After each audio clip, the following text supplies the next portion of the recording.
Good morning. Come on in and have a seat. You must be Marcus? Yes, that is me. Thank you for seeing me so early. I'm sorry, I did not know where else to go. You're in exactly the right place. That is what we are here for. Can I get you a glass of water before we start? No, thank you. I'm fine. I just really need to understand what is happening with my brother. Of course. Take a breath. We're going to go through everything together, one step at a time. Can you tell me his full name and where he is being held? His name is Daniel Reyes. He was arrested last night. He's at the county jail, I think. They called me around midnight. Okay. And do you know what he was charged with? They said it was a misdemeanor, something related to a fight outside a restaurant. He's never been in trouble before. This is the first time anything like this has ever happened. That is helpful to know. A misdemeanor charge with no prior record is a pretty straightforward situation. Before we go any further, let me explain exactly what I do and how all of this works. Does that sound good? Please, yes, I honestly do not understand any of this. What even is a bail bondsman? Great question. Let me start from the beginning. When someone is arrested, a judge sets a bail amount. Bail is a sum of money that gets paid to the court as a kind of promise. It promises that the person who was arrested will show up for all of their court dates. If they show up every time, the bail money gets returned at the end of the case. So bail is like a deposit. Exactly like a deposit. That's a perfect way to think about it. Now, the problem is that bail amounts can be very high. We're talking anywhere from a few $100s to tens of thousands of dollars, depending on the charge. Most families simply don't have that kind of cash sitting around. Right, we definitely do not have that kind of money ready. That's where I come in. My job is to post bail on your brother's behalf. You pay me a percentage of the total bail amount, and I cover the rest with the court. That percentage is called the premium. What percentage is it? In this state, it's typically 10%. So if the judge sets bail at $2,000, you would pay me $200. I cover the full $2,000 with the court, and Daniel gets released while he waits for his court dates. And do I get that $200 back at the end? That's an important question, and the answer is no. The premium is my fee for the service. It is non-refundable. Think of it like paying for insurance. You pay the premium, and in return, I take on the financial risk. I see. So the 200 is gone no matter what. Correct. But the alternative is paying the full $2,000 directly to the court, which most people cannot do. By using a bail bond, your family only needs to come up with 10%. It makes the system accessible for people who don't have large amounts of cash available. That makes a lot of sense. What happens next? Like, what's the process after you post the bond? Once the bond is posted, the jail processes the paperwork and releases Daniel. That can take anywhere from a few hours to most of the day, depending on how busy the jail is. He'll be given a list of his upcoming court dates when he walks out. It's absolutely critical that he appears at every single one of those dates without exception. And what happens if he misses a court date? That's where things become very serious. If Daniel misses a court date, the judge issues a warrant for his arrest. The bond gets forfeited, which means I lose the full bail amount I posted.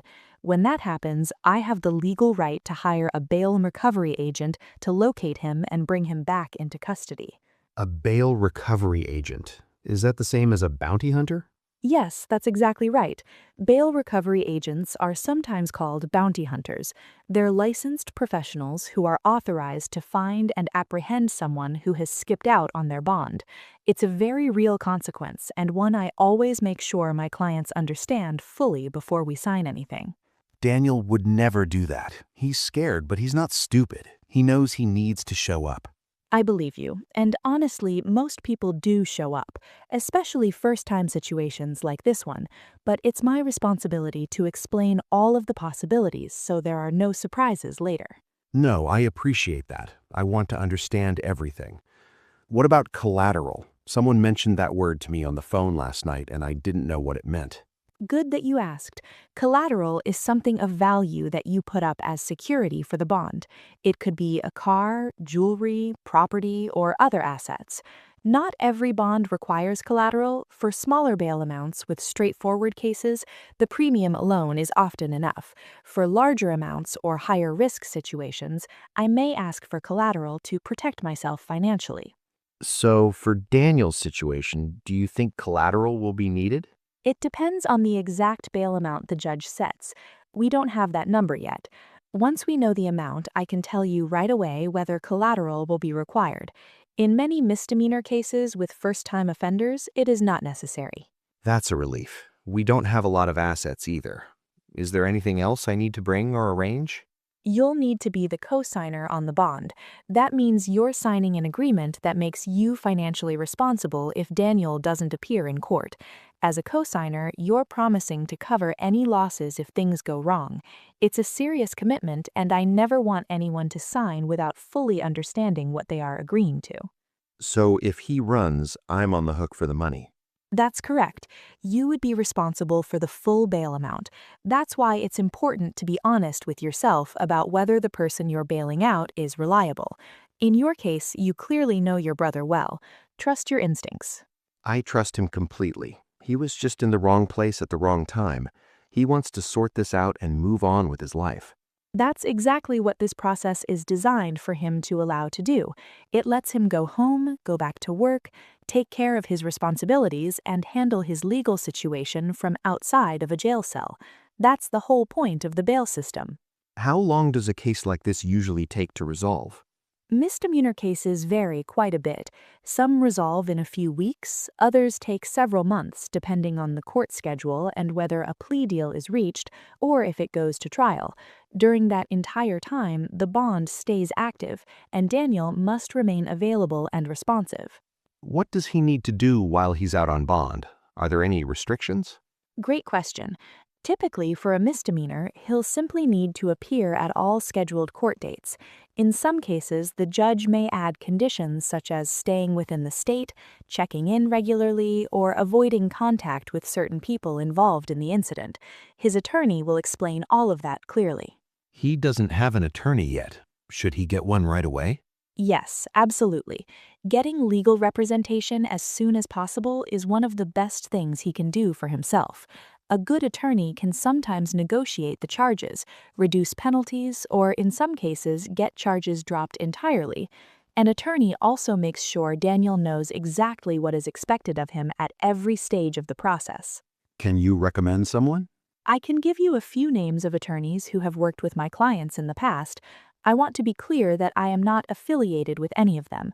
It is simply a list of professionals who come with good feedback from people in similar situations. The choice is entirely yours. That would be really helpful, thank you. Now, in terms of what I need to do today, what are the next steps? First, I need to verify the bail amount. I can call the jail right now and confirm Daniel's booking information and find out what the judge has set. From there, we fill out the bond application together. I review the terms with you, you sign as co-signer, and you pay the premium. Once that's done, I file the paperwork with the court, and the release process begins. How long does the whole thing take from start to finish today? The paperwork on our end takes about 30 to 45 minutes. After that, it's in the hands of the jail. Some facilities are faster than others. I would plan for Daniel to be home by this evening at the latest if everything moves smoothly. That would mean so much to my family. He has a daughter. She's 4 years old. She doesn't understand where her dad is. That's a strong reason to get this done today, and we will. Let me make that call to the jail right now and get the bail amount confirmed. Give me just one moment. Of course. Thank you, Sandra. You've explained everything so clearly. I came in here completely lost, and now I actually feel like I understand what's going on. That's exactly why I take the time to walk through every detail. This is a stressful process, and no one should have to navigate it without understanding their options. You're doing the right thing for your brother. One last question. Is this something that goes on his record, the fact that he used a bail bond? No, using a bail bond is simply a financial arrangement between you, me, and the court. It has no bearing on his criminal case, and it does not appear on his record. What matters for his record is the outcome of the actual case, which is where his attorney will make a real difference. Good. That's good to know. I was worried about that. A very understandable concern. People ask me that all the time.